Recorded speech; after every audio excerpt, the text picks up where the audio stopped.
Welcome to Follow the Money. I'm China Barachina. Let us explore the tools and insights you need to jumpstart your financial journey.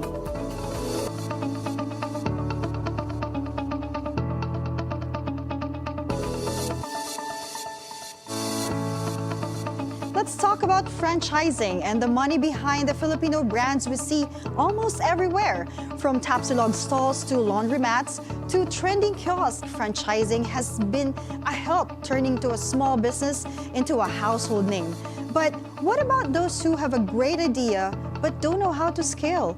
This afternoon on Follow the Money, we sit down with Jaypee Morales, president of AFFI, to explore what it takes to turn a business into a franchise and why AFFI might be the missing link for many entrepreneurs. Hi, Jaypee. Hi, China, and of course to everyone watching. Rainy afternoon sa inyo pong lahat. Thank you for joining us here. So, Jaypee, just for the first question, what is AFFI and who is in it? All right, for AFFI, it stands for the Association of Filipino Franchisers Incorporated. It has been established since 1997, napakatagal na. But prior to 1997, 4 years backward, it was known as F4. Imagine F4 na noong time na yon. But hindi sila daw minso. But it was called the First Filipino Franchise Federation. So later on, the founders, sila Goto King, Potato Corner, sila Latsa Pizza, sila po yung mga founders, even sila Figaro, one of the founders of AFFI. Sabi nila, let's turn it into an association. Dahil nakita nila yung needs ng mga local brands, local Filipino franchisers na magkaroon ng isang association para ma-nurture yung isa't isa and to help one another to become a successful franchise organization in the Philippines. Maybe a lot of viewers will think, if we think of franchise, you'll be able to see, or on top of mind would be Jollibee, McDonald's. So how is it different to Master Siomai, Potato Corner? How is this different from that association? Yes, yung iba po, there are 3 associations in the Philippines. One is AFFI. AFFI caters to the MSMEs. Everyone is homegrown. For the other associations, may international brands na. Kami, we focus on the Filipino brands because we believe that the Filipino brands are for abroad. Kayang-kaya to dalhin sa ibang bansa at mag-excel ng produktong Pinoy. Nice. So what is AFFI and what does it do for Filipino businesses? Yes, for the Filipino businesses, tinutulungan namin mag-scale up yung mga small businesses in the Philippines. For example, meron gustong magpa-franchise ng negosyo nila, but they're a little bit afraid, scared pa, takot pa. May fear sila na, kaya ko ba mag-franchising? Ano nga ba yung franchising? So they come to AFFI. Here in AFFI, ang naging strength namin is to support those Filipino brands, rather Filipino entrepreneurs na malagpasan yung kanilang fear of going into franchising, and we equip them with the right franchising tools. And of course, responsible franchising ang tinuturo namin sa aming mga fellow members. When I ask, if I ask you about like the most like successful story of a brand that you have under AFFI, who will that be and what's the story? Well, siguro isa na dito si Ate Rica, si Ate Rica's Backsilog. Ate Rica's Backsilog. Yes. Hi, Ate Rica. Hi, Ate Rica, if you're watching. Ang ganda ng kanyang story na talagang from one store sa labas ng isang school, isang university, now ngayon ang dami na nilang franchise outlets with the help of their franchisees. And isa na rin siguro dito sila, Siomai House, na meron until hanggang UAE, meron sila. Nakapunta na rin sila sa abroad. So siguro, they're the first in abroad. Yes, opo. So sa tingin namin, these are the brands na nakita namin na maganda ang kanilang background, yung story nila, na talagang nagpursige sila from one store to many because of franchising. So, JP, are these brands, initially, they have thought of having a franchise or someone actually influenced them to create to have a franchise business? For that, siguro nakikita namin among the members, meron sila nakikita na pwede pala i-scale up yung businesses nila. Bakit si ganitong brand, ang dami niyang outlet? So nagkaroon sila ng trigger na, franchising is the best way pala to expand our business. Dahil nakita nila with the right system, with the right tools, kaya pala magkaroon ng isang franchise outlets and duplicable pala ang kanilang negosyo into other locations. Nice. So, what do successful franchise brands naman have in common? Well, ang nakikita ko dyan is the right mindset ng may-ari. That's number one. Pare-pareho sila ng mindset na let's expand, let's grow our business. And of course, kasama na rin doon with yung responsible franchising. Madali magtayo ng franchise, oo. Pero yung responsible franchising, that's a little bit hard because you have to follow the rules, the complete guidelines, and the support system that you will give to the franchisee. Marami kasi dyan nagpapa-franchise sila but they lack yung trainings, they lack yung support with the franchisee. The first year, okay. After the following year, humihina na yung kanilang mga franchise outlet. That's because hindi naging tama yung pag-build ng kanilang franchise system. I see. So, how does AFFI support naman the growth of locally brands and like globally as well? Yes, the support na binibigay ng AFFI through its members is number one are the trainings and seminars to update what's the latest trend on franchising. Next, what's the market trend? Ano na ba ang trend ng consumer ngayon? And of course, yung kilala kami sa bilang support system, nagbibigay kami ng suporta with the fellow members namin. If case they have the problem, nagtatanong yan sa fellow member para magkukwentuhan sila. Na-experience mo ba yung ganitong problem? Ano naging solution mo? And then the next one is we do yung mga international programs. For example, we went to Singapore para ma-promote yung mga Filipino franchise that's with FL Asia. So nagkaroon kami ng partnership with them. And also with Propac para ma-engage din sila with responsible packaging din, the green, eco-friendly packaging as well. Okay, so even packaging is included in the training. And sometimes I tend to know, like, for people who would go to MBA classes, they do that coaching or support system, and you provide it for them. Like for someone who has a business the same as theirs, I mean, the same franchising business, right? Yes. So, in terms of like, when a business is how do you see if a business is franchise ready? Okay. When we determine if a business is ready for franchising, number one, merong sales and revenue. Madali magkaroon ng sales, pero the question is, do you have revenues coming from the sales? Now, if there's a revenue, there's sales, okay, that's one, check na yan. The next one is hinahanap na ng mga tao. For example, pumunta si customer sa isang siomai place, tinanong niya, meron ka na bang branch dito sa ganitong location? Let's say in Laguna, meron ka na ba sa Laguna? Pag hinahanap-hanap na ng tao. And then the third one, meron na siyang system in place. Nakagawa na siya, na i-document niya na kung from opening the store, how to prepare the product, na marketing, nakadocument lahat yan. May documentation na siya. Those are the three things that we assess if the franchise is ready na. If the business is ready for franchise, rather. And then how can someone know if their franchise is, if their business is ready to franchise? And if not, what kind of support? Like if you see a lot of parisan have been yes, trending, correct. right? And a lot of people have probably has been asking them kung paano ba mag-branch out nito or mag-franchise nito. How do you see that if they're ready? Yes, nakikita namin dito if pinupuntahan na rin ng tao, may brand identity na rin sila rather.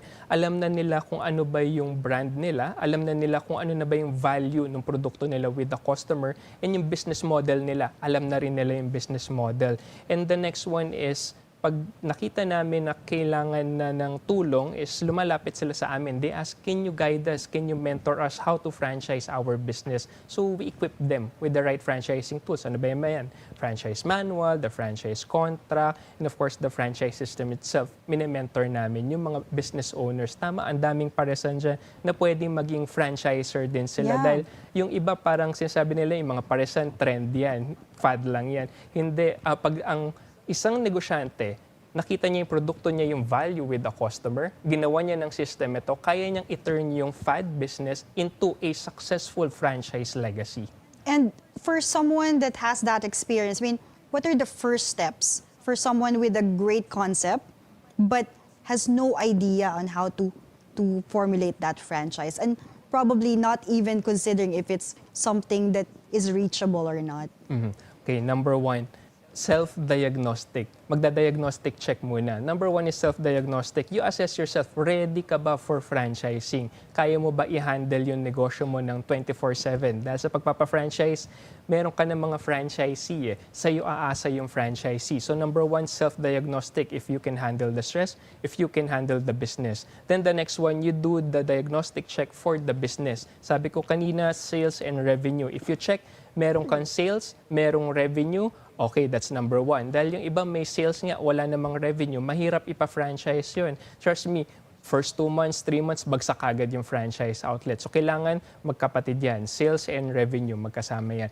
And then second one is stable suppliers. Meron na silang stable supplies. Dahil pag nawala ang sources na wala ang supply ng isang franchise business, kawawa yung franchisee, walang ibebenta yan. So babagsak ang negosyo. So kailangan lagi prepared with the suppliers si franchisor.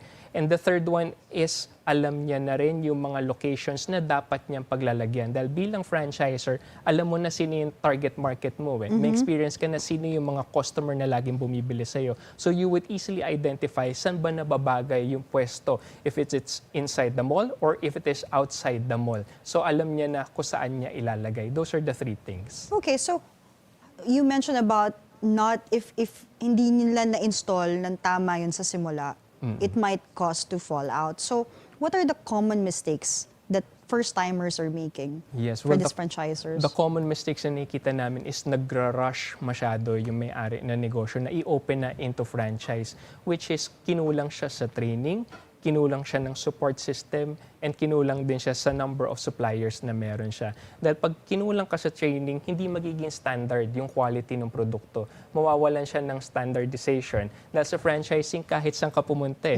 iisa lasa, iisa ang service, iisa ang aesthetics, iisa lahat ang itsura niyan, and the flavor itself. That's the brand experience.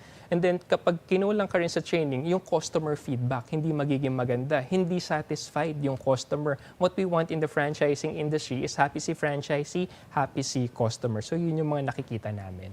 And then when it comes to the basic systems or documents that should be in place before selling a franchise, yung mga nanonood sa atin na probably are thinking of starting, ano ba yung mga documents that they need to start with or simulan na ngayon na, na i-complete? Yes, sa mga nanonood na viewers natin ngayon na gustong magpa-franchise ng kanilang negosyo, number one you need is to document how you operate your business. Paano mo binubuksan yung negosyo mo? SOPs, the protocols. How do you produce the product or how do you produce the services? And then the next one, yung training. Paano mo iti-train yung employees ng franchisee? And then ano yung magiging next step doon after the training? Kung meron pa ba itong pababalikin mo after 2 months, 3 months, 6 months para for another sets of training, and then yung system in place, paano yung ordering system from the franchisee to the franchisor, paano yan, and then the logistics as well, yung delivery ng franchisor to the franchisee para ma-receive yung goods, kailangan i-document mo lahat yan, and then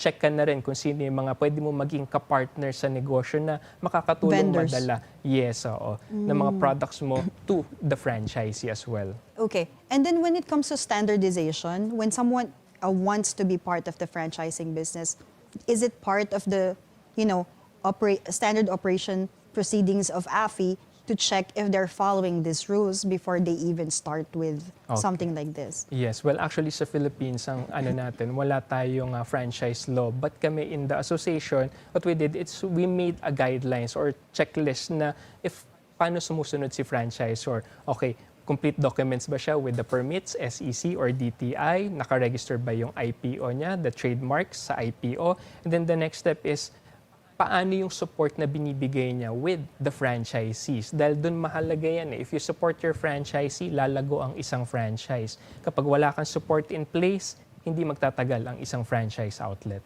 That's very insightful, JP. And we're just warming up. Follow the Money returns after a short break.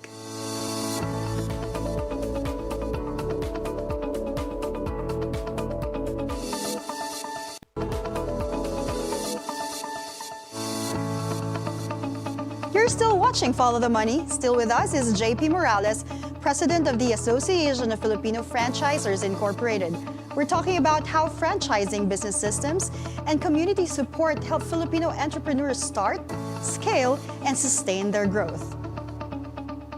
All right, so JP, we were talking about like the standard procedures, but in terms of AFFI as an organization, do you scout businesses that are probably to expand your portfolio in adding new franchisors that probably has no idea that they can? Yes, actually, we do scout yung mga potential businesses para makapasok sa AFFI and then we nurture them. Yun yung kinagandahan sa association. We nurture yung mga homegrown brands para maging successful yung business nila. And when they venture into franchising, first step pa lang, medyo tama na yung gagawin nila. May alalay na. Kumbaga, may mentoring na with the potential franchisor. So, and then, I'm just curious. So if someone wants to be a franchisor, usually they will provide is it a standard to provide, like, for example, a kiosk or a cooking stand? How does, like, what is the minimum viable product that they can offer to their franchisees when it comes to, like, being a franchisor? Yes, well, being a franchisor, when you offer your brand or your business into franchising, usually nakapackage na yan, nakapakete na yan. The franchise fee included na yan. Let's say 250,000, for an example. 250,000 pesos, it already includes the franchise fee.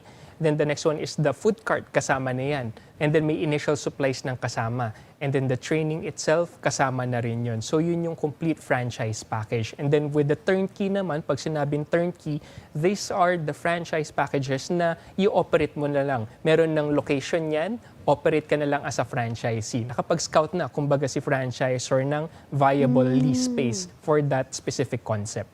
And I have this challenge that I've been thinking since I've come to learn about franchisees and franchising business. How do you protect your business to be copied by the franchisees?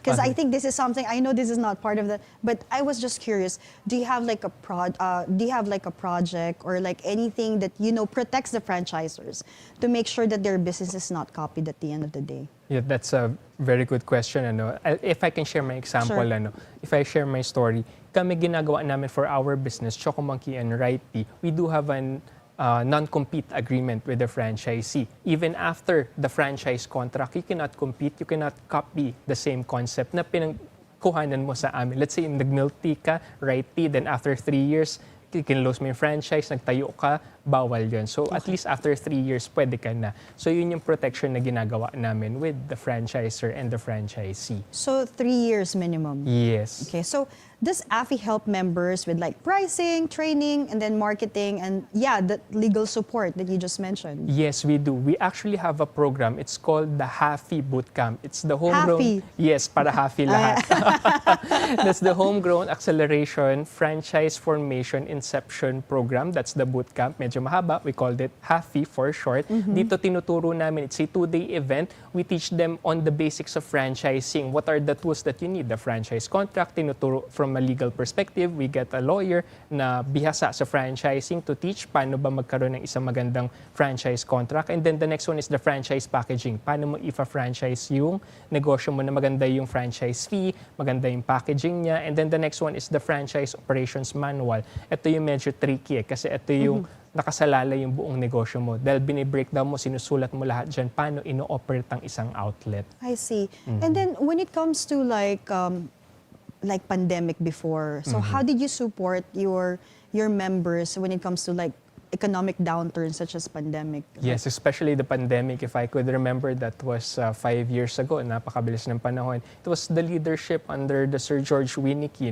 AFFI was the first one to introduce yung podcast, virtual podcast. Nagkaroon na live show yun na tinuro kagad ng AFFI sa mga members paano mo ipoprotektahan ang negosyo mo, what to expect for the pandemic, and then the next one, how can you go into digitalization? Dahil nung pandemic, lahat na-convert into digital. So kami, ginawa namin, I chaired yung Franchise Bonanza. It was the first virtual franchise show in the Philippines. That was 2022. So ginawa namin, instead of going outside ng mga tao, since lockdown, bawal pa lumabas, ginawa namin, why not convert it into virtual? So nagkaroon kami ng website na talaga makikita mo na parang booth type siya. So yung mga tao nasa bahay lang, they can check the website. Virtual and food sila, park, parang ganyan. franchise show. Franchise show pero virtual. Virtual, yeah. yes. Oo. To help promote pa rin yung mga members na magkaroon ng franchisee dahil sa ibang lugar hindi naman na ganun kahigpit. Yeah. Usually sa Manila that time yung naging mahigpit.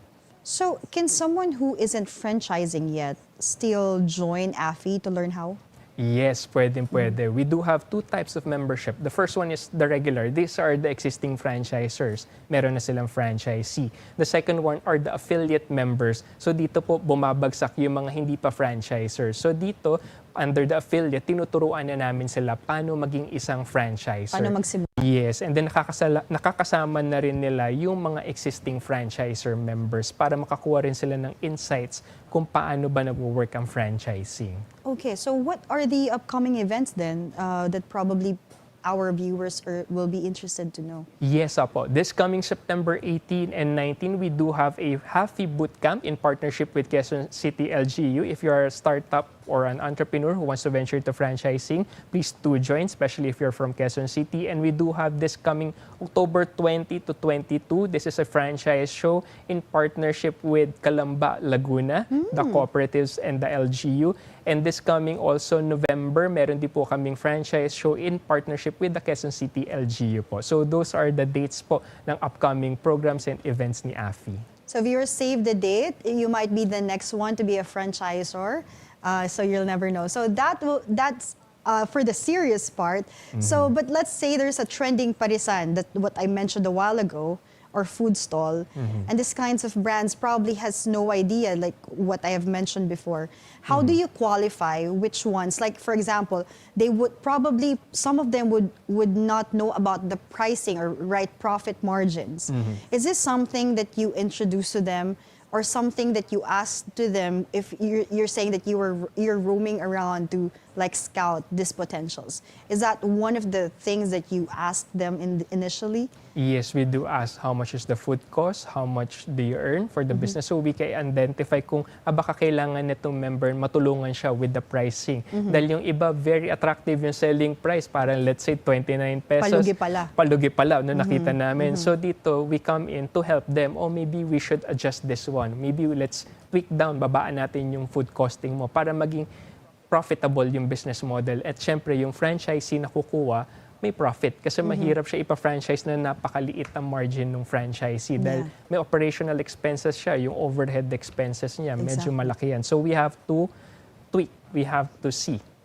Okay, that's very nice to know. So is AFFI actively supporting these emerging players, or do you see a roadmap for Filipino entrepreneurs in the future to increase this franchisor population? Yes, actually, nakita namin, China, ang data is 99.6% are MSMEs. Nung tinignan namin ilan doon ng franchising industry, 66%. So napakalaki pala ng franchising industry. So ginagawa namin is pinupush namin franchising as a tool to expand your business. So talagang nagka-create kami ng mga programs for the aspiring entrepreneurs to become a successful franchisors. Thanks, JP. So now we'll go to rapid fire questions. So you don't have to think about it, just first thing that comes to mind. So first AFFI brand you supported that became a big hit? Ate Rica's Tapsilog. Okay. One thing a successful franchisor must have? Leadership. One mistake that can ruin a franchise? Mainitin ang ulo. Oh. Best in low capital franchise idea today? Coffee. Complete the sentence. Money follows when blank. Money follows the leader. Okay. Yeah. This is the thing that you have already mentioned before, because this is not your first time in Follow the Money, but complete the sentence now based from, I mean, this should be probably different by now. Money is the root of all blank for you today. Money is the root rather of all goodness. Yeah. Goodness. Goodness. Thank you, Jaypee Morales, President of AFFI, for sharing your insights on franchising and how Filipino entrepreneurs can scale smarter. Thanks, JP. Thank you, Gina. As AFFI helps business scale locally, we must build real innovation-based local industries instead of relying solely on labor exports. Long-term growth is aptly framed by Nobel Prize-winning economist Paul Romer. Thus, a country becomes rich by producing things that are hard to make and easy to sell. Franchising helps turn a neighborhood favorite into a national brand. If your business is profitable, repeatable, and teachable, it might be ready for the next level. And with the right support system, that dream is closer than you think. I'm China Barachina. Stay curious, stay sharp, and always follow the money.